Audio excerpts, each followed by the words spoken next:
নমস্কাৰ বন্ধুসকল। মানে বন্ধুৱে বাৰে বাৰে ফোন কৰি লাইভটো ডিষ্টাৰ্ব কৰিছিল, সেইকাৰণে কাটা গ'ল। এতিয়া পুনৰাই আহিছোঁ, কথাখিনি আপোনাৰ লগত শ্বেয়াৰ কৰিম। কথা হ'ল, বৰ্তমান শাসনাধিষ্ঠিত চৰকাৰখনে অসমৰ শাসন ব্যৱস্থা পালন কৰোঁতে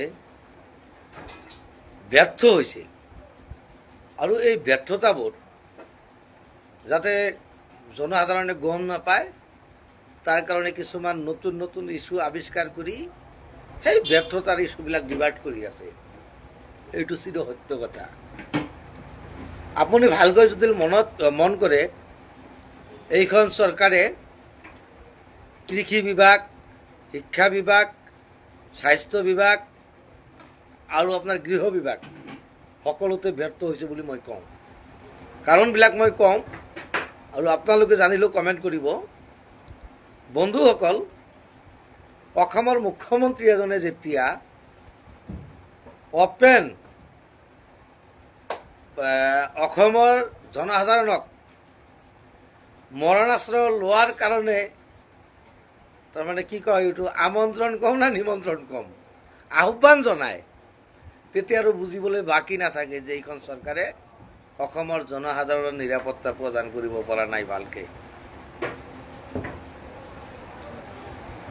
চৰকাৰ এখনৰ প্ৰথম দায়িত্ব হ'ল সেই ৰাজ্যৰ নাগৰিকসকলক জীৱন আৰু সম্পত্তিৰ নিৰাপত্তা প্ৰদান কৰাত। তেখেতে যে নিৰাপত্তা প্ৰদান কৰিব পৰা নাই, তেখেতৰ কথা বতৰাতে প্ৰকাশ পায়। যদি ইমানেই ষ্ট্ৰং মুখ্যমন্ত্ৰী চৰকাৰ শাসন কৰি আছে, গৃহ বিভাগটো নিজৰ হাততেই ৰাখিছে, তথাপিও অসমৰ ৰাইজক মৰণাস্ত্ৰৰ অনুজ্ঞাপত্ৰ ল'ব লগা হৈছে। কাৰণটো কি? অসম চৰকাৰৰ গৃহ বিভাগটো ফেইল কৰিল নেকি? সাধাৰণ পাব্লিকক মৰণাস্ত্ৰ লাগিব? অসম পুলিচে আমাক নিৰাপত্তা দিব নোৱাৰিব নেকি? কোনো এখন চৰকাৰেই এনেকুৱা পন্থা অৱলম্বন কৰা নাছিল। কিন্তু বৰ্তমান শাসনাধিষ্ঠিত চৰকাৰৰ মুখ্যমন্ত্ৰীজনে কি ক'ম, পাব্লিকলি আহ্বান কৰি আছে অসমৰ খিলঞ্জীয়া জনসাধাৰণক, আপোনালোকে মৰণাস্ত্ৰ লওক, মৰণাস্ত্ৰৰ অনুজ্ঞাপত্ৰ চৰকাৰে প্ৰদান কৰিব। এবাৰ ভাবি চাওকচোন, মৰণাস্ত্ৰটো সকলোৱে নাপায়, কিছুমান নিয়ম নীতিৰ মাধ্যমত পায়। যদি কাৰোবাৰ জীৱনৰ প্ৰতি ভাবুকি আছে, নাইবা ধন সম্পদ লুট হোৱাৰ সম্ভাৱনা আছে, বা কোনোবাই উগ্ৰবাদী সংগঠনে টাৰ্গেট কৰিছে, সেই মানুহখিনি মৰণাস্ত্ৰ পায়। কিন্তু অসমততো সেই পৰিৱেশ হোৱা নাই, নৰ্মেল পৰিৱেশ চলি আছে। এখেতে যেনেকৈ শাসন চলাই আছে সেনেকৈ মানুহখিনি মানি আছে। তথাপিও বিশেষকৈ সংখ্যাগুৰু মানুহখিনিক মৰণাস্ত্ৰ হাতত উঠাই দিয়াৰ কাৰণটো মই বুজি নাপাওঁ। মোৰ এনেকুৱা অনুমান হৈছে, মুখ্যমন্ত্ৰীয়ে নিজেই অসমখনত এটা হিংসাত্মক পৰিৱেশ সৃষ্টি যে কৰিব, তাৰ কাৰণে এইবিলাক কথা কৈ আছে, বা খিলঞ্জীয়া মানুহৰ হাতত মৰণাস্ত্ৰৰ অনুজ্ঞাপত্ৰ প্ৰদান কৰাৰ ব্যৱস্থা কৰিছে। তাৰে পিছত কওঁ শিক্ষা বিভাগটো। ইমান এটা গুৰুত্বপূৰ্ণ বিভাগ শিক্ষা বিভাগটো। অসমৰ প্ৰত্যেকজন নাগৰিকৰ ল'ৰা ছোৱালী শিক্ষা লাভৰ কাৰণে চৰকাৰী শিক্ষা খণ্ডটো এটা গুৰুত্বপূৰ্ণ বিভাগ। কিন্তু যিদিনাৰ পৰাই অসমৰ মুখ্যমন্ত্ৰী হিচাপে হিমন্ত বিশ্ব শৰ্মা ডাঙৰীয়াই শপত লৈছে, তাৰ কিছুদিন পিছৰে পৰাই চৰকাৰী অনুষ্ঠান প্ৰতিষ্ঠানবিলাকৰ অৱস্থা জুৰুলা হৈ গৈছে। অসমৰ প্ৰত্যেকখন জিলাৰ মানুহে নিজৰ ল'ৰা ছোৱালীবিলাকক ব্যক্তিগত স্কুললৈ পঢ়াবলৈ ধাউতি হৈছে। কিয়? চৰকাৰী বিদ্যালয়বিলাকত 6-7জন শিক্ষক থকাৰ পিছতো, কৰোৰ টকা খৰচ কৰাৰ পিছতো শিক্ষা বিভাগৰ নামত চৰকাৰী বিদ্যালয়লৈ ছাত্ৰ নোযোৱাৰ কাৰণ কি? গতিকে এইবিলাক কথা আমি যদি অলপ গুৰুত্ব সহকাৰে নলওঁ, কেৱল ধৰ্মৰ কথাৰে উন্মাদ হৈ থাকোঁ, তেনেহ'লেতো অসমত শান্তি শৃংখলা নাথাকিব। অলপ চিন্তা কৰিব লাগিব। সুশাসন কাক কয়? যিজন মুখ্যমন্ত্ৰী ৰাজ্যখনৰ শান্তি শৃংখলা অটুট ৰাখিব পাৰিব বা জনসাধাৰণৰ অভাৱ অভিযোগবোৰ পূৰণ কৰিব পাৰিব, সেই ব্যক্তিজনে সুশাসন প্ৰদান কৰা বুজায়। আমি আশা কৰিছিলোঁ অসমৰ মুখ্যমন্ত্ৰীজন প্ৰায় 20-30 বছৰৰ পৰা ৰাজনৈতিক মানে জগতখনত আছে, বিভিন্ন সময়ত বিভিন্ন বিভাগৰ মন্ত্ৰী হৈ আছে বা অসমৰ সমস্যাবিলাক বুজি পায়, কিন্তু তেখেতে সব জানি শুনি এনেকুৱা কিয় কৰি আছে মই বুজাত অলপ টান পাইছোঁ।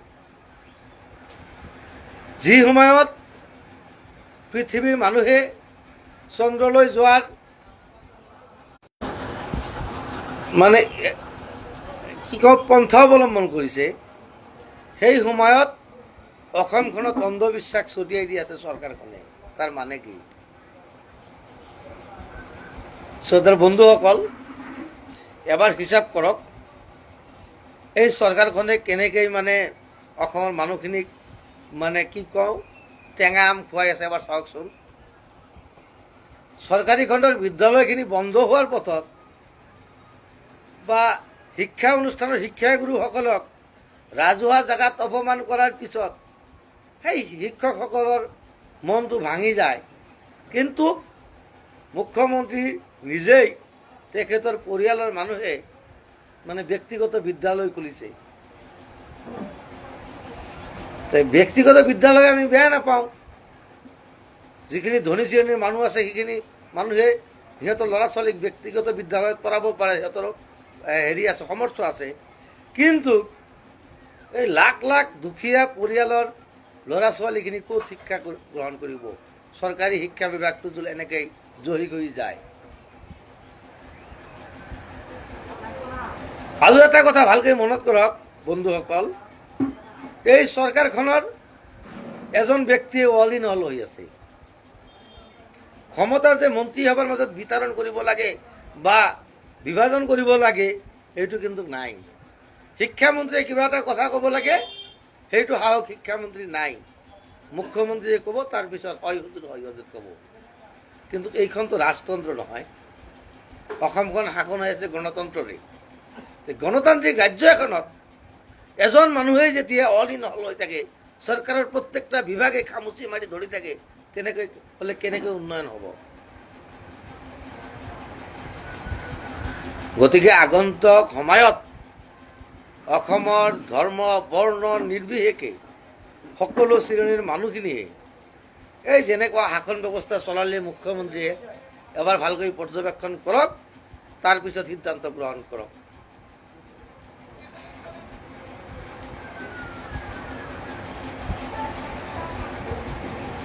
এই বিজেপি দলে বিধানসভা নিৰ্বাচনৰ আগত সিহঁতৰ ইস্তাহাৰত প্ৰকাশ কৰিছিল ভেঞ্চাৰ বিদ্যালয়খিনি প্ৰাদেশিকৰণ কৰিব।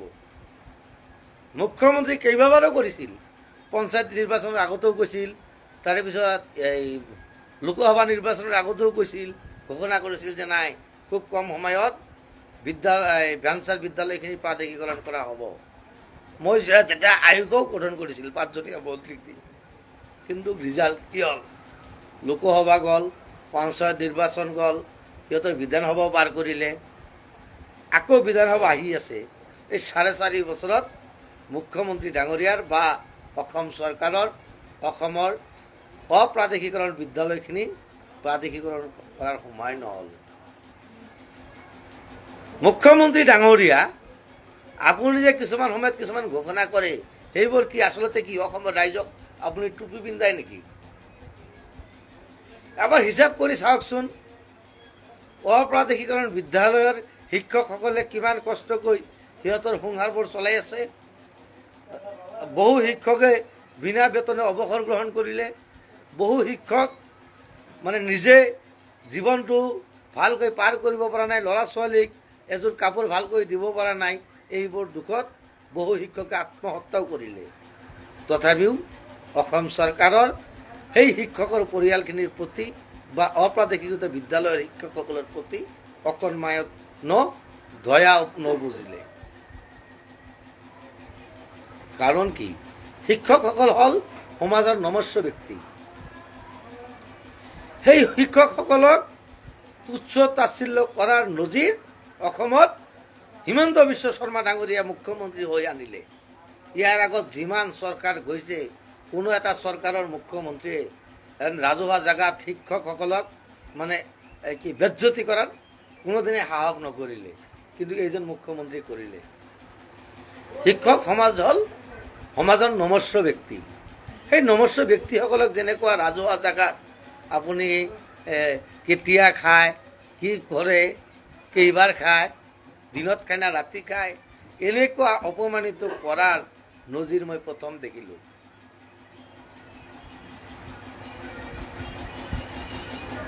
শেষত চৰকাৰৰ প্ৰতি এটাই আহ্বান থাকিব, অপ্ৰাধিকৃত বিদ্যালয়খিনিক খুব কম সময়ৰ ভিতৰত প্ৰাধিকৰণ কৰি এই শিক্ষকসকলৰ মানে পৰিয়ালক লৈ যাতে সুখ শান্তিৰে বাকী দিনকেইটা কটাব পাৰে তাৰ ব্যৱস্থা কৰিব লাগে।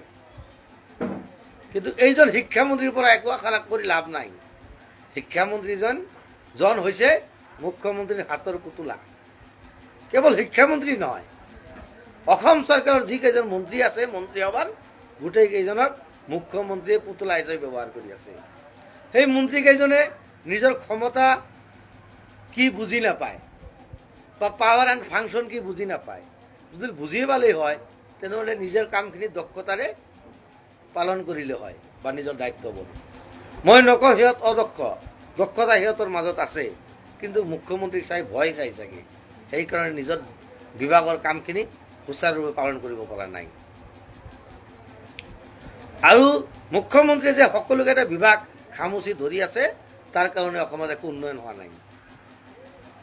মোৰ সন্দেহ এজন মানুহৰ দ্বাৰা গোটেই ৰাজ্যখনৰ উন্নয়ন কেতিয়াও সম্ভৱ নহয়। শাসন ব্যৱস্থাত মন্ত্ৰীমণ্ডল বা বিধানসভা বিধায়কসকল ইহঁত হ'ল কি আইন প্ৰণয়ন কৰাত বা অসমৰ ৰাইজৰ সেৱা আগবঢ়োৱাত সিহঁতৰ ডাঙৰ কাম বা দায়িত্ব। কিন্তু